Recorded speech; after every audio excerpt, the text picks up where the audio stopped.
El día de hoy vamos a hablar de la primera carta a los tesalonicenses. Esta, ya sé que a lo mejor usted va a decir, oye, pero seguía Colosenses. Bueno, nos vamos a brincar poquito y vamos a empezar primero con tesalonicenses.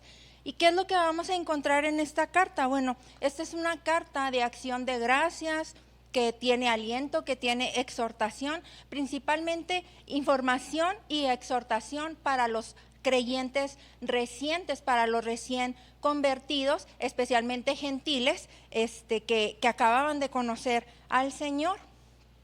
¿Quién es el autor de esta carta?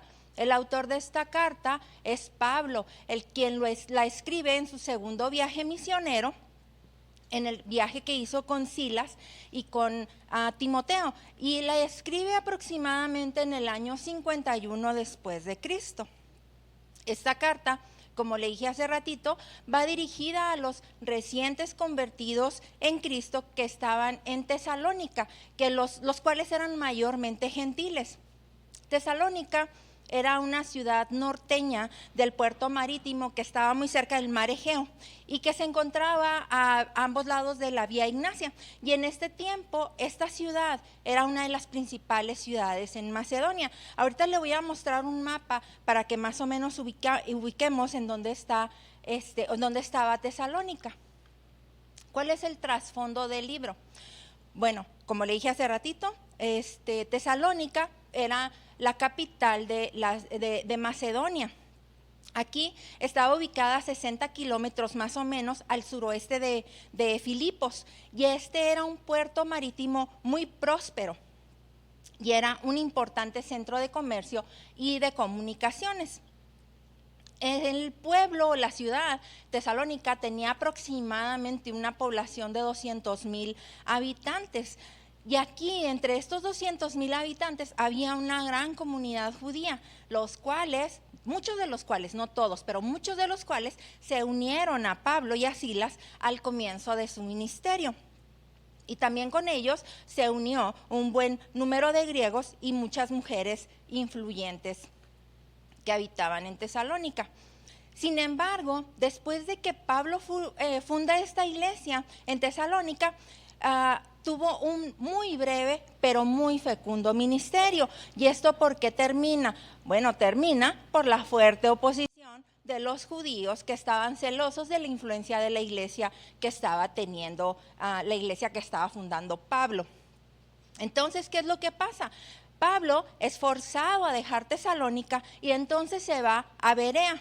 Y ahí también tiene otro próspero ministerio, pero de la misma manera es estorbado de nuevo por los judíos hostiles que lo habían estado siguiendo desde Tesalónica. Entonces, ¿qué pasa después de esto? Bueno, pues Pablo viaja a Atenas y luego más adelante se les une a Timoteo.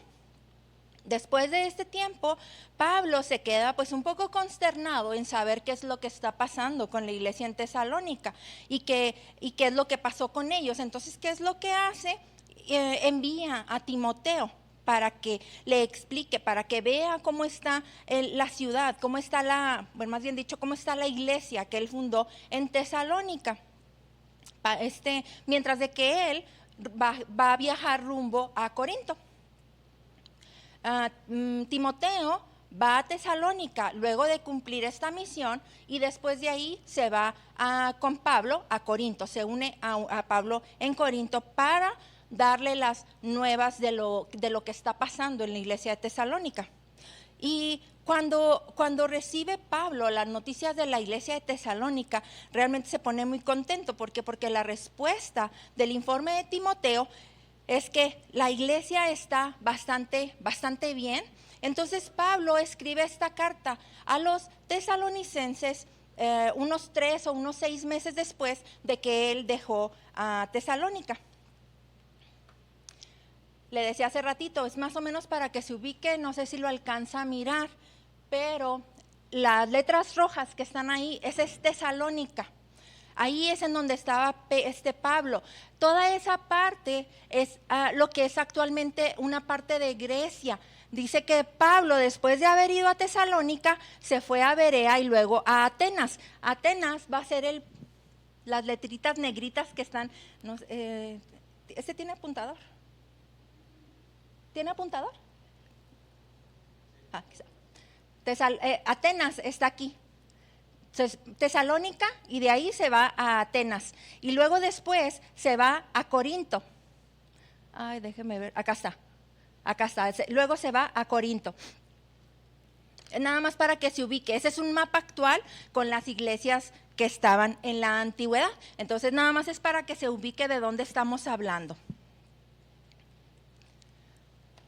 ¿Cuál es el propósito de la carta? Bueno, el propósito es, primero, recuerde que Pablo tiene que dejar muy anticipadamente Tesalónica, muy repentinamente. Entonces los creyentes, los nuevos creyentes, estos gentiles que habían sido evangelizados, pues fueron dejados sin ayuda durante un tiempo que había mucha oposición. Entonces, ellos habían en realidad recibido muy poca instrucción acerca de la vida cristiana. Entonces, cuando Pablo recibe el informe de Timoteo, él decide escribirles esta carta a los tesalonicenses. ¿Y cuáles son el propósito que tiene Pablo? Bueno, el primero es expresar su gozo por la fe y la determinación de los tesalonicenses a permanecer firmes a pesar de la persecución, de la fuerte persecución que ellos estaban sufriendo. El segundo es proveer instrucciones más profundas acerca del crecimiento espiritual, acerca de la pureza, de la disciplina y la vida piadosa, porque no habían recibido suficiente entrenamiento, suficiente instrucción acerca de la vida cristiana. Y otro es, ¿qué pasa con los cristianos que murieron antes de la venida de Cristo? Porque eso era algo que a los tesalonicenses les inquietaba bastante. ¿Qué énfasis hace Pablo en esta carta? Bueno, primero que nada, él está preocupado. Presenta una preocupación amorosa por los amigos que tiene en Tesalónica, por la iglesia que él está fundando. Y luego les habla acerca del sufrimiento, que es parte de la vida cristiana. Les habla también de la santidad con respecto a los asuntos sexuales. La necesidad de que cada quien haga su trabajo y no ser una carga para los demás. Trabajar, que no vivan a costa de la generosidad de los demás, la resurrección de los cristianos muertos y finalmente la preparación para la venida de Cristo. Esos son los puntos más importantes que se van a tocar en esta carta. ¿Qué características tiene esta carta que la diferencian de las demás? Bueno, una de ellas es que este fue uno de los primeros libros que fueron escritos en el Nuevo Testamento, que les decía hace ratito. Se escribió a mediados del siglo I, más o menos en el 51 después de Cristo. En esta carta hay pasajes claves de la resurrección de los cristianos que han muerto antes del arrebatamiento. La carta es muy breve, tiene 5 capítulos solamente, y estos 5 capítulos nos dan referencia acerca del regreso de Cristo y qué es lo que significa para los seguidores del Señor este regreso tan ansiado de Cristo. Y también provee observaciones únicas acerca de qué, de la vida de una iglesia entusiasta de mediados del primer siglo, una iglesia muy entusiasta pero inmadura en cuanto a su crecimiento espiritual. Y la otra es la calidad del ministerio de Pablo como un pionero del evangelio. ¿Qué es el panorama de este libro? Bueno, le decía hace ratito, ¿no? Pablo ha estado recientemente en la principal ciudad de Macedonia, que es Tesalónica. Ha estado predicando con bastante éxito. Sin embargo, como en los otros lugares en donde estuvo, se levantó una enorme oposición debido a la influencia que esta iglesia estaba teniendo. A Pablo lo había hospedado una persona que se llama Jasón. Esta persona es arrestada y es acusada de alta traición. Cuando esto lo ven los seguidores de Pablo, lo que hacen es que acompañan a Pablo para que se vaya en medio de la noche y no sea llevado ante las autoridades. Así que la permanencia de Pablo pues es mucho más corta de lo que él esperaba. Y los nuevos creyentes pues se quedan muy desalentados, se quedan muy tristes porque no tuvieron la suficiente instrucción en el camino del Señor. Aquí el libro nos va a hablar de 3 sábados. No significa necesariamente que fueron solamente 3 semanas, sino más bien que estuvo solamente tres sábados, fueron los días que él tuvo la oportunidad de trabajar en la sinagoga para compartir el mensaje del Señor. Pablo pues no puede regresar a la ciudad, por lo que les había comentado hace ratito. Él estaba sufriendo esta persecución. Entonces, ¿qué es lo que hace?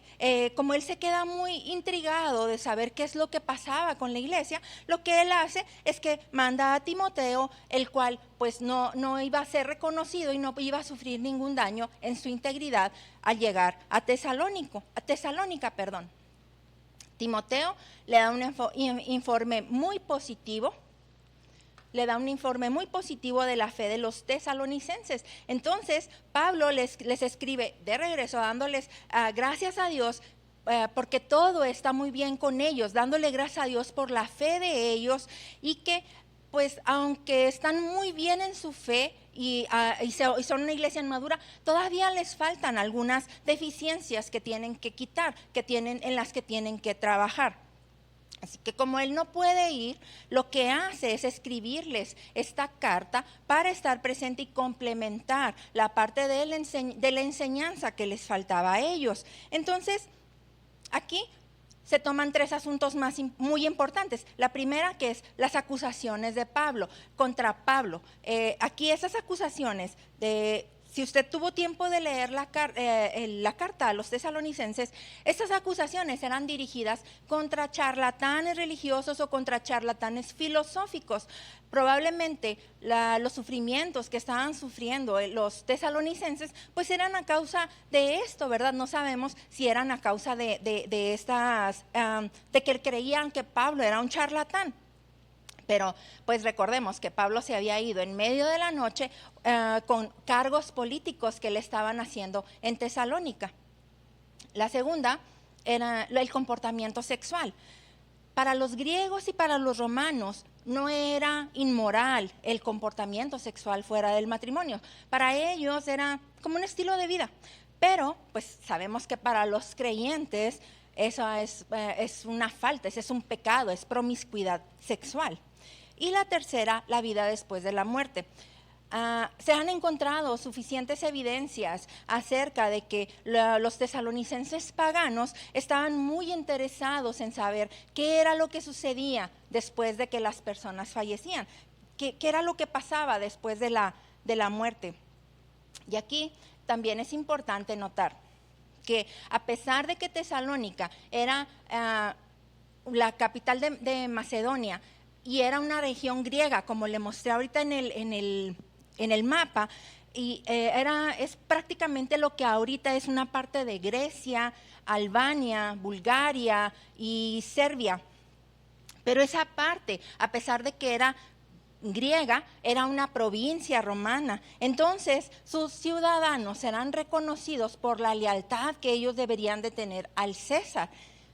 ¿Qué es lo que podemos entonces resumir con esto? Bueno, que la persecución que ellos estaban sufriendo era precisamente porque ellos estaban teniendo ahora su lealtad para un rey diferente, que no era el César. Otro punto importante aquí es que Pablo no había aceptado el apoyo financiero de parte de la iglesia, tal como lo hizo con la iglesia de Corinto, sino que él opta por trabajar con sus propias manos, y esto cambia un cambio en la estrategia de la actividad misionera. Son 5 capítulos nada más.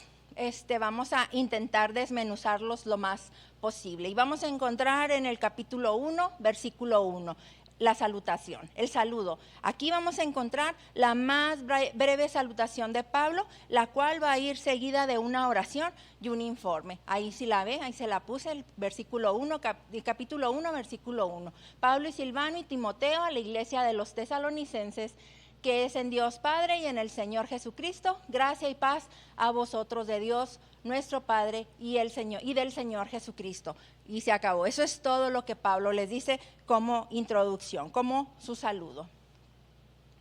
Y luego nos vamos a la parte 2 de este capítulo, que es desde el versículo 2, hasta finalizar el capítulo, del 2 al 10. Y aquí, ¿qué vamos a encontrar?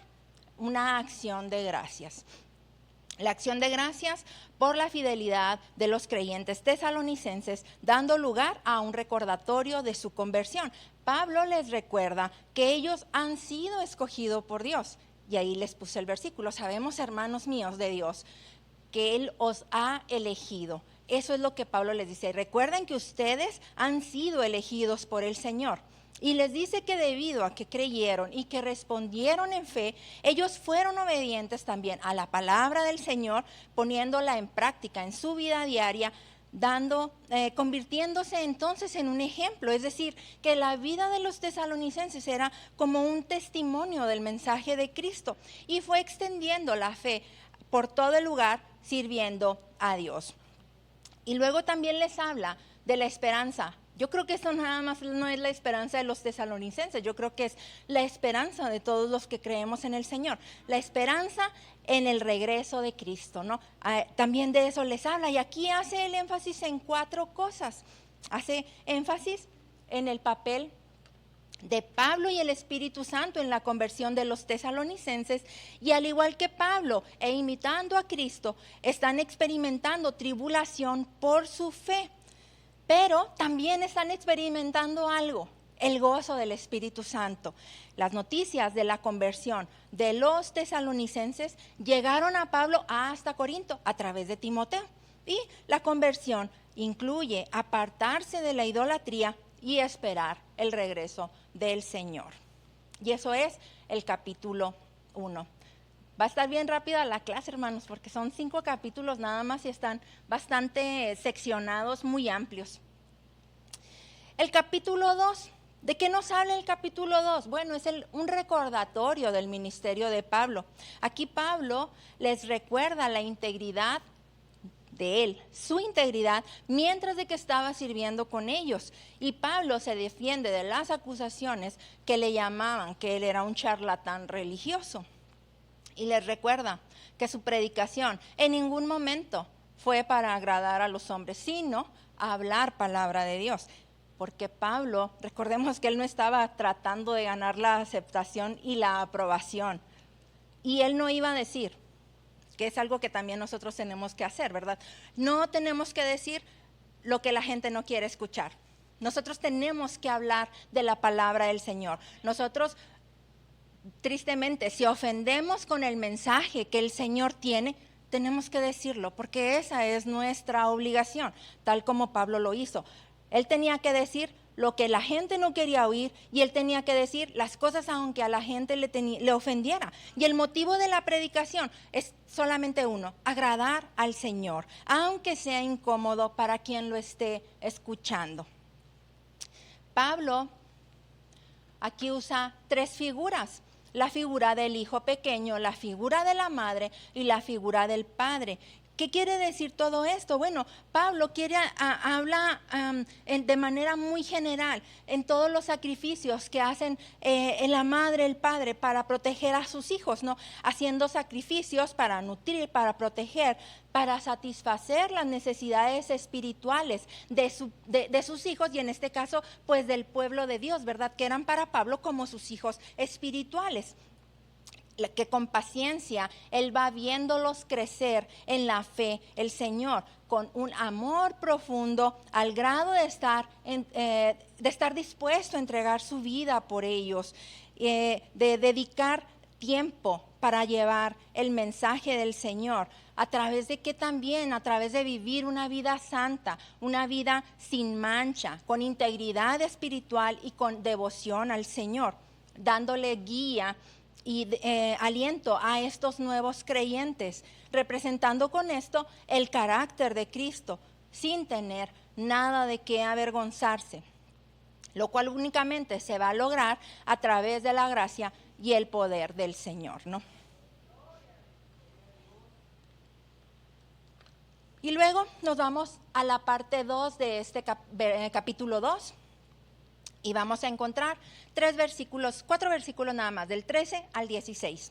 Y dice que aquí vamos a encontrar la acción de gracias y la tribulación de los tesalonicenses renovada.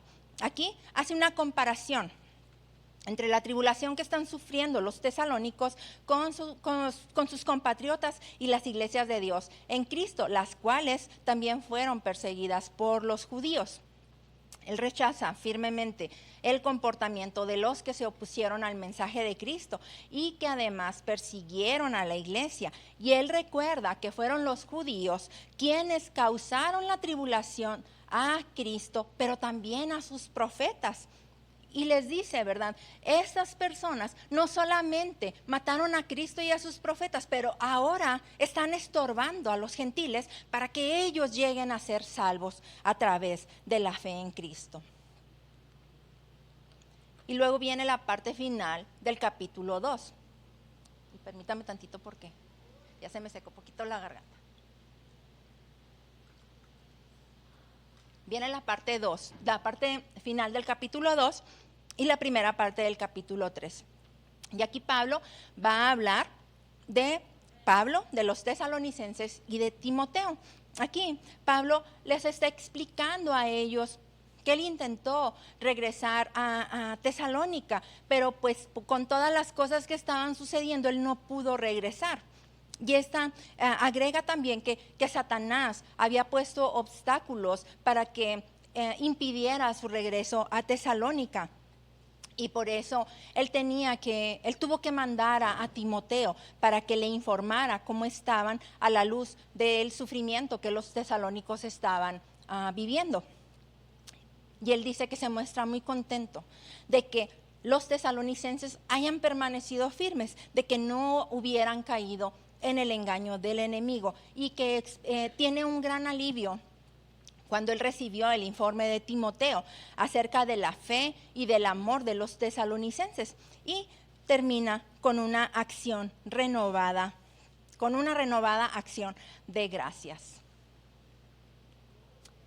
Y luego nos vamos al capítulo 3, de los versículos del 11 al 13. ¿Qué vamos a encontrar aquí? Es una oración informe. Aquí Pablo va a orar por la santidad, por el amor y por la venida de Cristo. Aquí recordemos que los tesalonicenses, y pienso que igual que muchos de nosotros, ellos pensaban muy a menudo acerca de la venida de Cristo. Y Pablo también pensaba mucho en el regreso del Señor.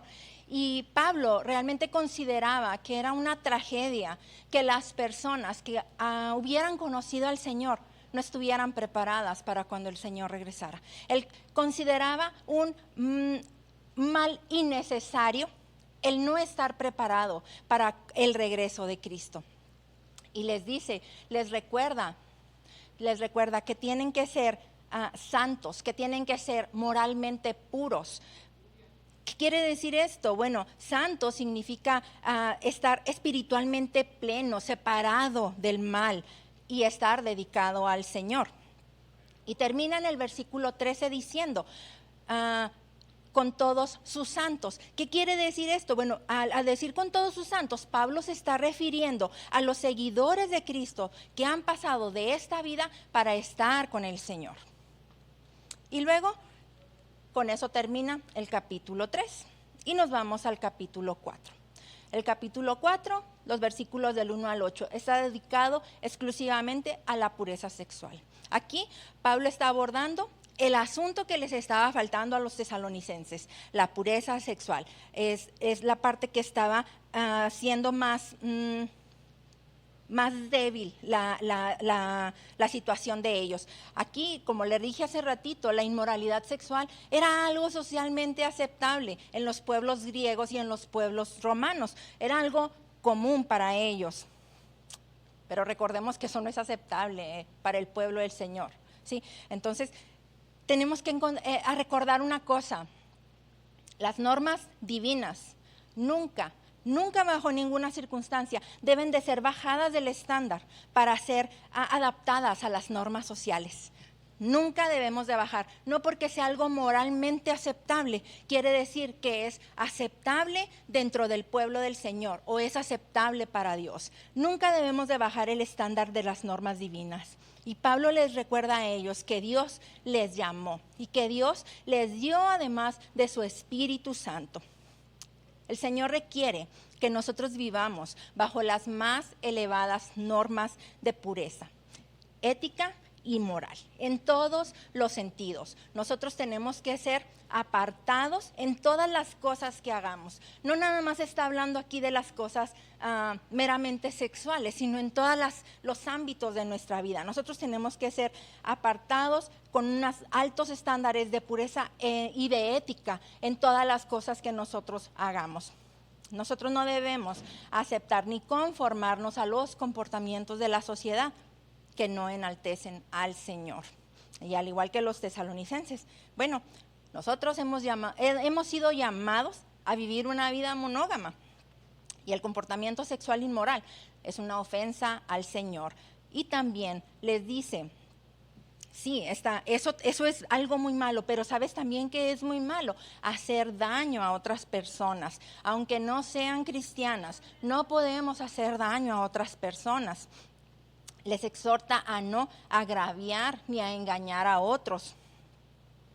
¿Qué significa agraviar? Agraviar significa ir más allá de algo que no es correcto. Es transgredir, es exceder los límites. Y Dios nos ha llamado a su pueblo a ser puros de una manera espiritual, moral y relacional en todos los sentidos. Y quienes rechazan estas instrucciones, pues simplemente están rechazando las órdenes del Señor, ¿no? Y luego nos vamos a los versículos del 9 al 12. Y aquí vamos a hablar del amor y de no ser una carga para los demás. Aquí Pablo aborda el tema del amor mutuo y el amor fraternal. Aunque les dice, ¿verdad? Es algo en lo que ustedes no es necesario que se los recuerde, pero sí les pido que abunden más en ello. Ya lo hacen, pero ahora síganlo haciendo más, háganlo más. Y sobre todo, no sean una carga para los demás. Tenemos que ser reconocidos los cristianos como gente amable, como gente trabajadora, que sea el estilo de vida un ejemplo para los demás, no solamente aquí dentro de la iglesia, sino también allá afuera, que es lo más importante, es cuando damos el testimonio de Cristo en nuestra vida, ¿no? Y luego nos vamos a la parte final del capítulo 4, que es del 13 al 18. Y aquí va a hablar sobre el futuro de los cristianos que han muerto. Aquí los tesalonicenses habían oído hablar mucho del retorno de Cristo, pero ellos decían, ¿y qué va a pasar con los que van a morir o con los que están muriendo antes de que Cristo regrese? Entonces, Pablo tiene que aclarar este punto y les dice, cuando Cristo regrese, los muertos van a ser resucitados y los que viven serán transformados para encontrarse con Cristo. Y esto es lo que nosotros conocemos como el arrebatamiento. Esta palabra griega que usa Pablo es harpazo, que se traduce como arrebatado. Y esto se está refiriendo meramente al tiempo, cuando el Señor va a venir por sus fieles seguidores aquí en la tierra para recibir al Señor en el aire. Y debido a la severa oposición y persecución que ellos estaban sufriendo, pues ellos sabían o esperaban que muchos de ellos serían condenados, quizás antes de que el Señor viniera, por la fe que ellos estaban proclamando al Señor. Ellos sabían que esto les iba a llevar muy seguramente a la muerte antes que Cristo regresara, por lo que Pablo les infunde esperanza al decirles, no se preocupen, Cristo va a regresar por su iglesia. La venida del Señor entonces, por los creyentes fieles de su iglesia, les ayuda a animarse unos a otros. Y luego nos vamos al capítulo 5. El capítulo 5 del 1 al 11 y nos va a hablar sobre la venida de Cristo. Aquí Pablo les vuelve a dar aliento acerca de la venida del Señor. Aquí él está hablando, va a hablar del juicio de los que rechazan a la salvación por la fe en Cristo.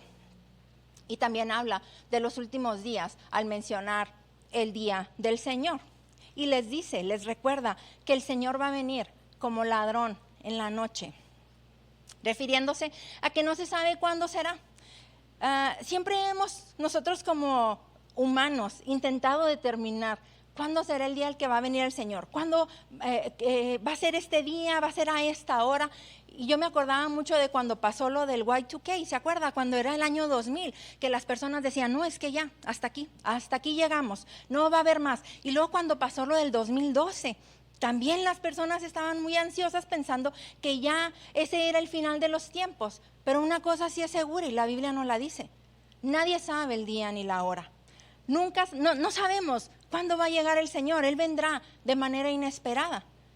Por eso Pablo les dice y les da aliento acerca de este sufrimiento, y les alienta que ellos tienen que estar pendientes, que tienen que estar preparados, porque no sabemos cuándo va a venir.